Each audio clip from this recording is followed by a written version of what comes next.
আজ 15/7/2026 তারিখ বিকালবেলায় আমাদের আগরতলা জিআরপিএস থানার সাব ইন্সপেক্টর পঙ্কজ কুমার দাস এর নেতৃত্বে একটি টিম আগরতলা রেল স্টেশনে অন্যান্য দিনের ন্যায় চেকিং করতে যায়। তখন তারা লক্ষ্য করে যে একটি ছেলে একটি ব্যাগ নিয়ে সাসপিশিয়াসলি আগরতলা রেল স্টেশন থেকে বেরোনোর চেষ্টা করছে।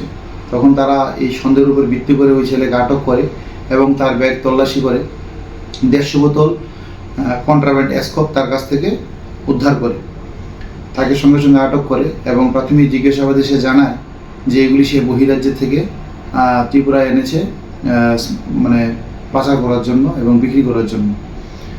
তারপর আমরা সঙ্গে সঙ্গে তাকে অ্যারেস্ট করি এবং তার কাছ থেকে ওই মালগুলো সিজ করে তাকে আগরতলা জিআরপিএস থানায় নিয়ে আসি।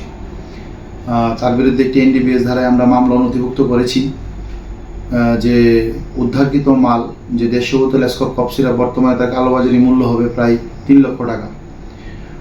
তার ইন্টারোগেশন চলছে কার সাহায্যে এবং তার অন্যান্য কোন কোন অ্যাসোসিয়েটদের সাহায্যে সে এগুলো এখানে এনেছে এবং কার সাহায্যে এগুলো কোথায় পাচার করবে সেগুলো আমরা বের করার চেষ্টা করব এবং কালকে আমরা ওকে মাননীয় আদালতে প্রেরণ করব।